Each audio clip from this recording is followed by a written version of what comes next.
E aí, pessoal, tudo jóia? Essa aula tem como objetivo começar a deixar um pouco mais claro o nosso entendimento a respeito do RIF1-alfa. No entanto, para a gente entender o que é esse RIF1-alfa, são necessárias algumas informações, um contexto prévio, para que faça mais sentido e não fique o conhecimento de maneira segmentada, ok? Beleza, vamos lá então. Primeiramente, fisiologia da altitude, né? A fisiologia da altitude tem como objetivo descrever e interpretar as respostas fisiológicas agudas e crônicas do organismo em respostas a ambientes de moderada, muito importante isso, e elevada altitude. Isso é fundamental porque essa graduação de altitude vai influenciar diretamente na qualidade do estímulo e na resposta que ele vai gerar. Onde se o estímulo for muito leve, não vai gerar adaptação nenhuma, e se for muito pesado, no sentido de altas altitudes, tempo exacerbado, isso vai poder gerar efeitos muito deletérios. Aqui nesses dois quadros, um exemplo apenas de algumas cidades e as suas altitudes. Então, Rio de Janeiro, Joinville, São Paulo, Brasília, vai no máximo 1.000, 1.500 metros. No Brasil existem pouquíssimos locais com altitudes acima de 2.000 metros e com certeza menos ainda locais habitáveis. No entanto, a gente pode observar que La Paz, uma altitude de 3.500 metros, e esse nome é muito familiar porque nessa cidade ocorrem diversas competições, né, esportivas e sempre aparecem nos jornais o medo da altitude. Outro fator interessante que a gente tem que saber em relação à altitude é que, à medida que a altitude vai aumentando, a pressão barométrica vai diminuindo. Perfeito, isso é tranquilo. Dentro da pressão barométrica, ou pressão atmosférica, ela é constituída por diversos gases, dentre eles o nitrogênio, o CO2 e o oxigênio. A cada um desses gases nós denominamos pressões parciais. Então, como a gente está estudando o oxigênio, nós vamos falar da pressão parcial de oxigênio. PO2 é uma sigla que vai sempre aparecer.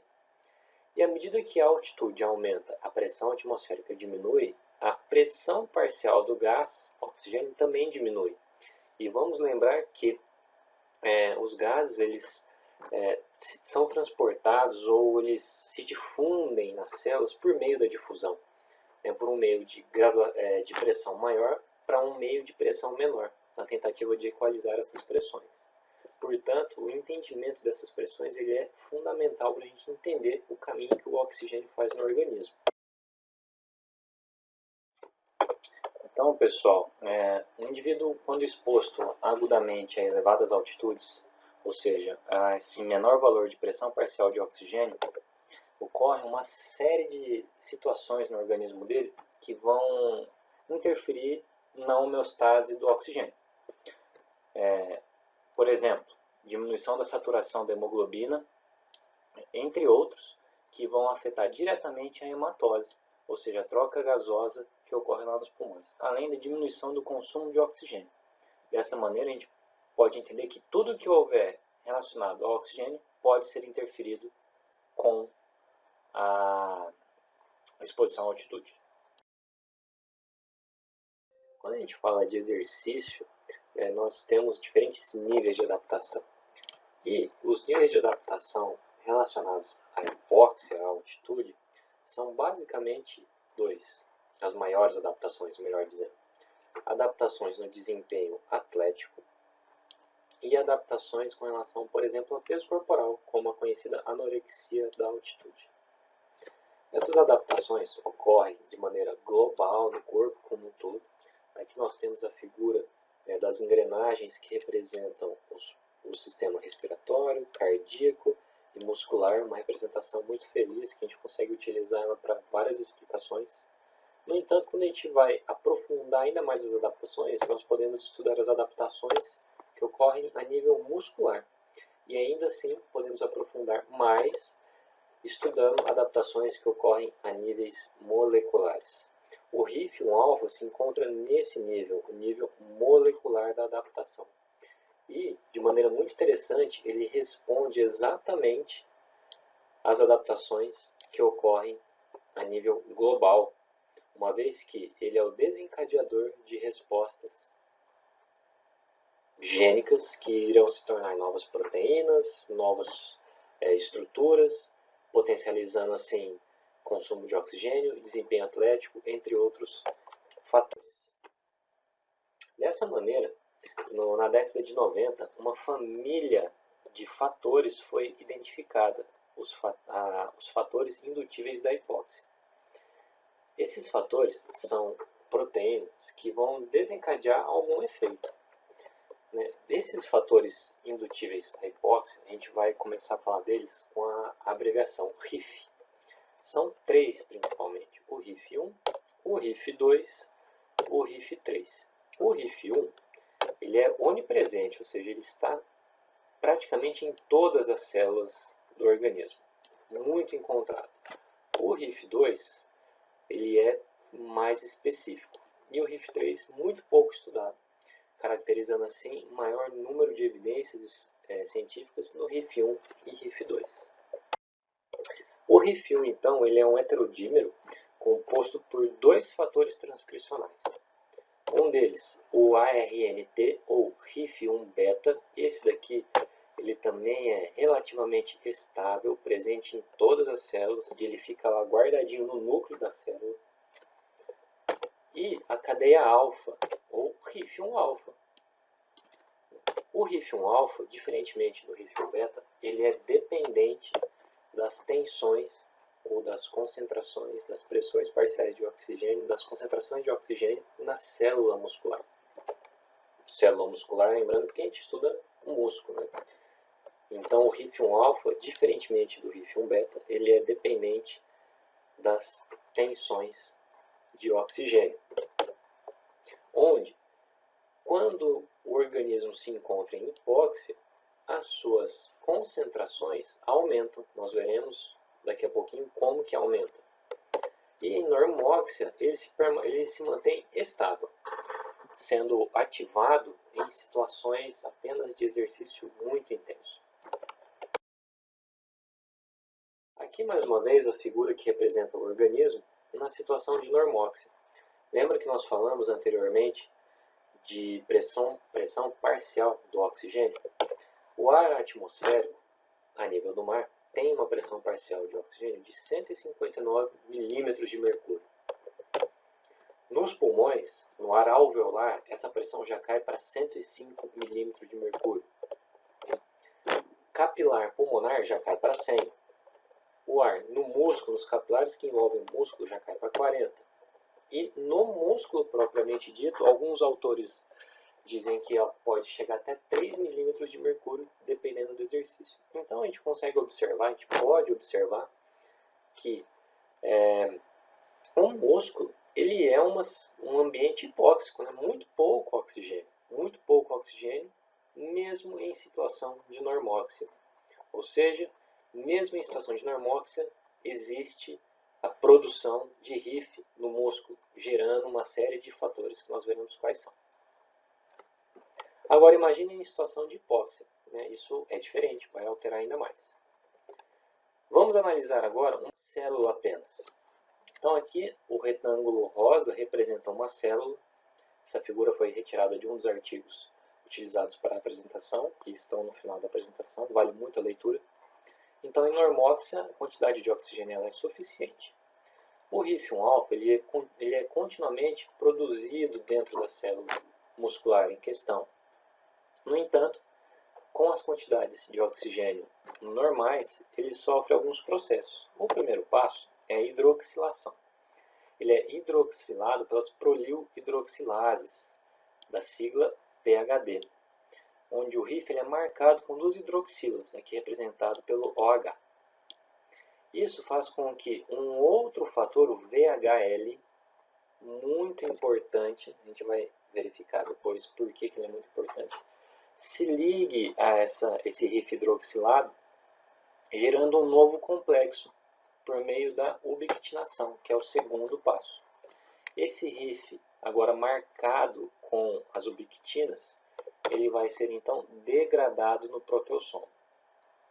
Essa maquinaria de detecção das concentrações de oxigênio na célula, ela é muito rápida e muito eficaz. Tanto é que a meia-vida do RIF1-alfa é em média 5 minutos, muito curtinho em relação às outras proteínas dentro de uma célula. Agora veremos a outra de hipóxia. O ar atmosférico, agora com uma PO2 muito menor, por volta de 110 milímetros de mercúrio, isso representa mais ou menos uma altitude de 5.800 metros. Com certeza, esses valores de PO2 alveolar diminuirão, capilar diminuirão, o músculo vai diminuir menos, mas ainda assim já vai sinalizar lá dentro do músculo que a situação é crítica com relação à quantidade de oxigênio.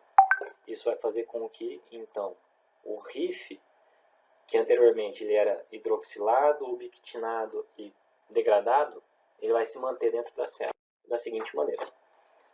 Aqui então nós vemos a mesma representação da célula, onde agora o oxigênio é menor, hipóxia.